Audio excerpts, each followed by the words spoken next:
Opening soon is a new film called A Force of One, starring Chuck Norris. And with me today is Chuck. Well, welcome, Chuck, to Imperial College, and thanks for coming. And we'll start on your new film, A Force of One. Now, the part seems natural for you. How much of Matt Logan is you, or vice versa? Quite a bit, Graham. I wrote the story of Force of One.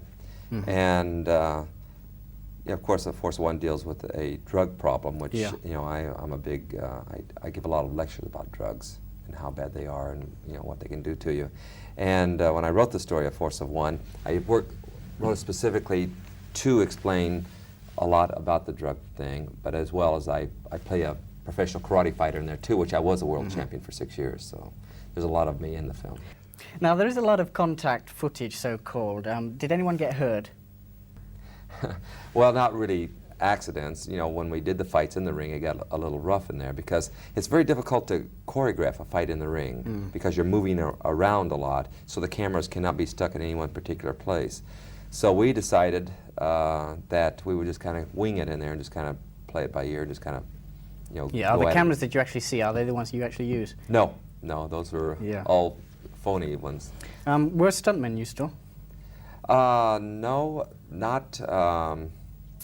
All the fight scenes that you saw in the film were actually, you know, because the people that were doing them were the best in the business anyway, so we didn't need stuntmen. Is it more difficult to do controlled karate rather than sort of letting go? It's different. I don't know if it's easier or harder because they're totally different. When you fight, when you fight with pads on, which is the full contact, which I did in the ring, then then you're trying to make contact. But when you fight without it, you know, the traditional sense of karate, that's the more scientific method of being able to explode a kick or a punch and stop just short. Of course, the fight scenes like when I was fighting in the alley there and so forth, naturally I'm throwing kicks that are going past my opponent from the camera angle. It looks like I'm hitting him, but actually I'm missing. But from the reaction of my opponent, it looks like I'm. Yeah, it must be difficult to just miss rather than just hit. Yeah, because what I try to do in my fight scenes, I use certain people because when I do the fight scenes, we work pretty rough, and I do make some contact. So I use specific guys that I fight with, who I use the same guys all the time, and they're very tough. And so anyway, we can get in there, and I can make contact, and I can throw the kicks within a quarter of an inch without making contact. You know, in front of the face, I can miss his face by this much, and then from the side angle of the camera, it still looks like I hit him. Yeah. Can you tell me how you first got into karate? Yeah, I went into the service right out of high school. Yeah. And I was sent to Korea, and so I studied karate and judo while I was over there. And when I came back to the States, I had my black belt in karate, my brown belt in judo. You also did other sort of martial arts, such as Tang Soo Do. Can you tell me the difference? Well, each country has their own particular style. Yeah. In Korea, the words are Tang Soo Do, you know, and Taekwondo. Those are the Korean words for karate. See, karate is a Japanese word. The Chinese word for karate is Kung Fu. So each country has their own name, but the basic techniques are pretty much the same. Did you ever go professional in karate? Yes, I turned professional in 1968 when I won the world title. That was the professional aspect. What, giving exhibitions and classes and things? Yeah, you know, I used to give a lot of exhibitions and demonstrations and seminars and things of that sort there prior to going into the film. Yeah, you became an instructor in 1961 with private tuition to the Osmonds and things. Yeah. How did you get around to doing this? Well, when I started teaching, I started teaching some celebrities, you know, in the you 60s. started with celebrities rather than kids, so. No, I was teaching first. I was teaching kids, and I was a regular karate instructor. And then when I won the world title, and I got all the notoriety from winning the world championship, I started getting, people started calling me up and asking me if I would teach them. You know, the Osmonds was a group, and you taught all of them, did you? Pardon me? I taught the whole family, from Jimmy, you know, all the way up to you know, Donnie and Marie. Oh, not the dad and the mum? No, they didn't take it. No, the whole family besides the mother and father took it. Well, what about your family? Do your kids Yeah, I learn have two well? teenage sons, one 17 and one 15. Are they interested? Oh yeah, sure. They've been training since they're 5 years of age. And of course, between other sports, they play football and baseball and all this stuff here too, which I want them to do. And in between that, they will still train in the martial arts. Any chance of them becoming a world champion? No, that's not their goal. They're really not. I don't want them to follow in my footsteps. I'm not really not interested in my boys becoming another Chuck Norris. That's not important. I want them to be their own person, to do what they feel is what goals that they want to set for themselves. I want them to work toward that, not to follow in my footsteps. Yeah. Now, you've written 2 books. One of them is Winning Tournament Karate. You said that there's a philosophy and an attitude in winning. How important, though, is it? I mean, it's is it extremely more so at the important, top Graham. level rather than the bottom? It's the top. See, the physical application of karate really is the smallest part of it.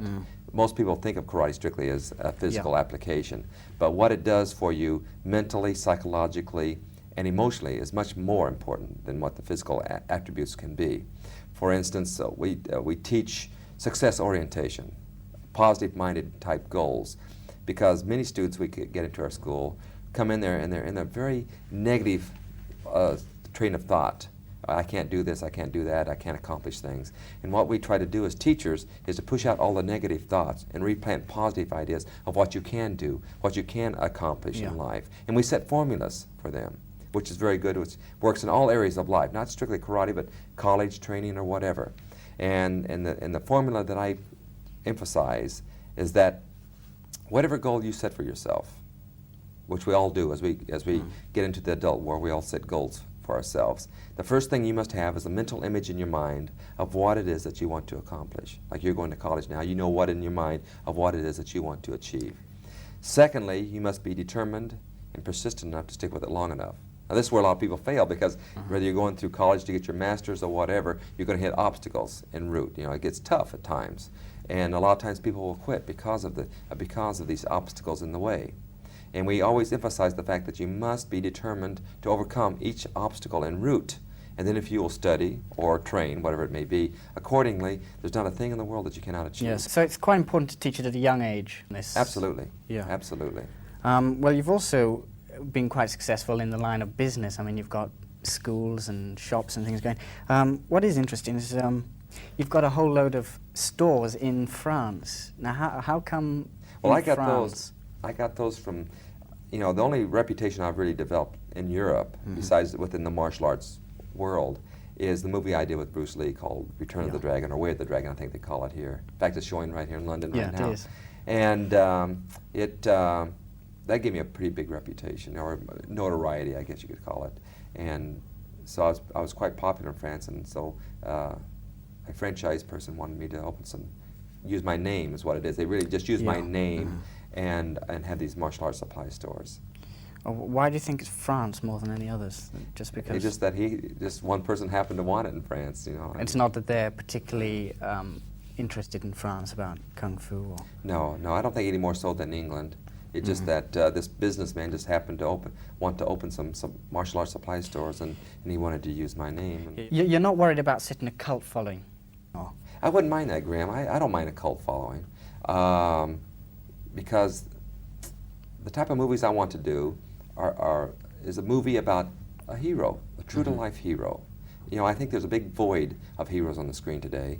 For years the movies have been kind of anti-heroic. The guy's not bad, he's not good, he's kind of in between, gray. Well, there's no John Wayne. Right. And I think we need more of the John Wayne type people on. Of course, John Wayne was my generation, and now, but the younger generation, I can't think of anyone that they can emulate like I did with John Wayne.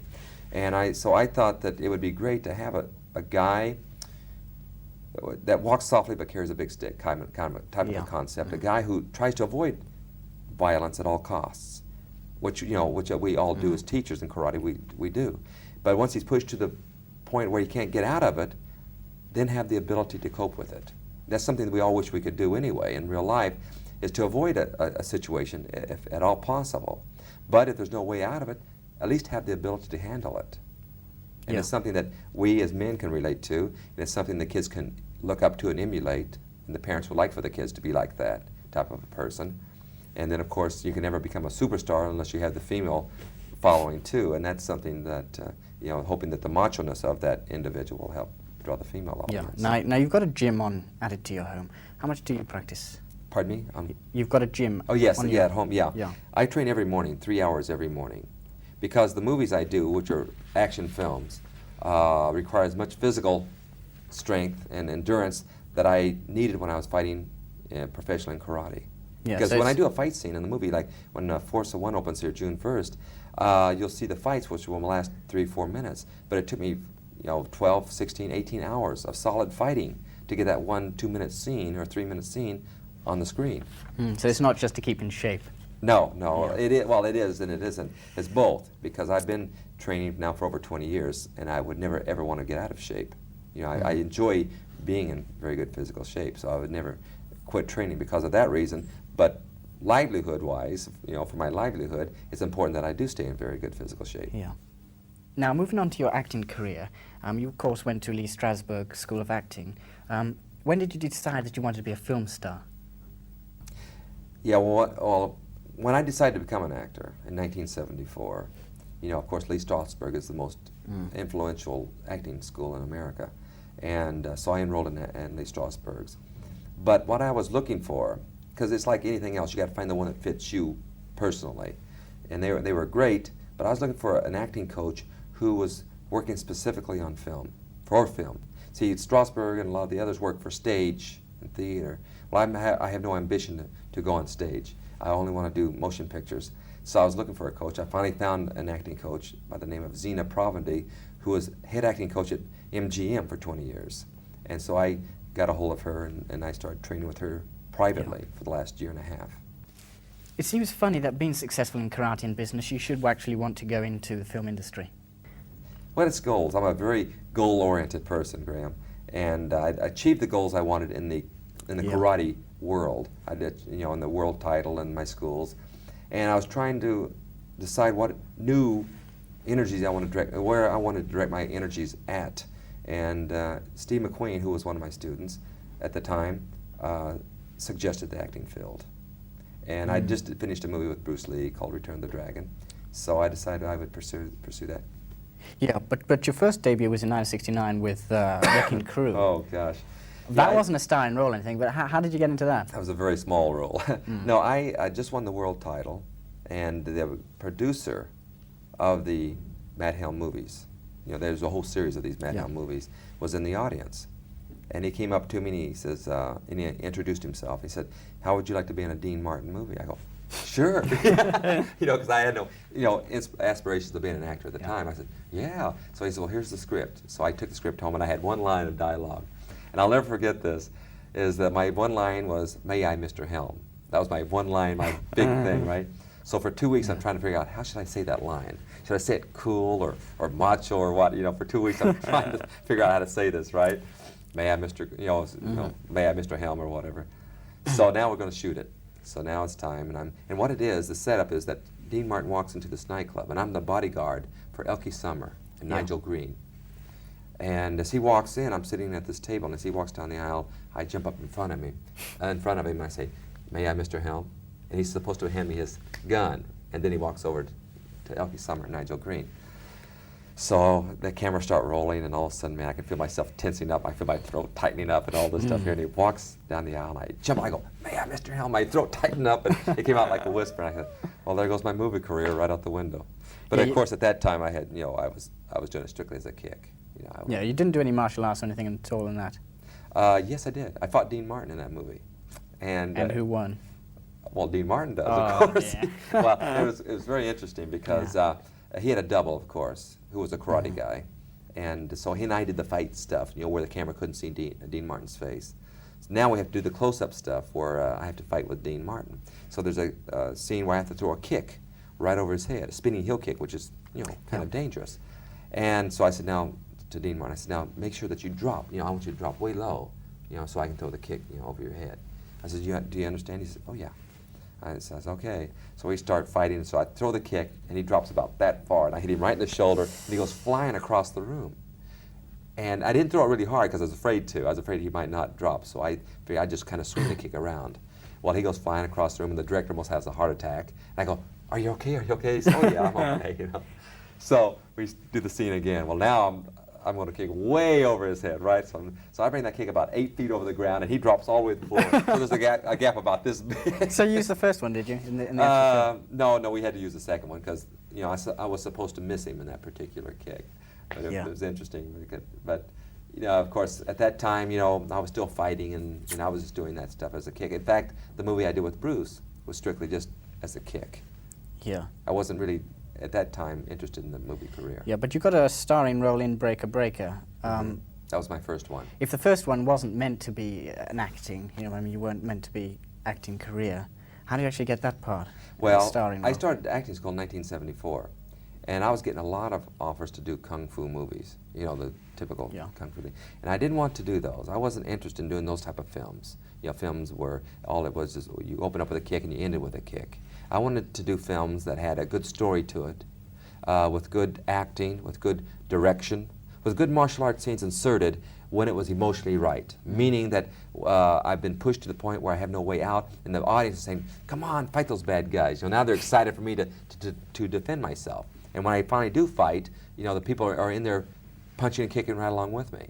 And I read the script, Breaker Breaker, and that was the kind of story that it was. It was a very low budget film, very low budget, but it was the type of story I wanted to do, so I did it, and it was very successful. That was after having gone to acting school for 2 years. Yeah, I'd gone to acting school for 2 years.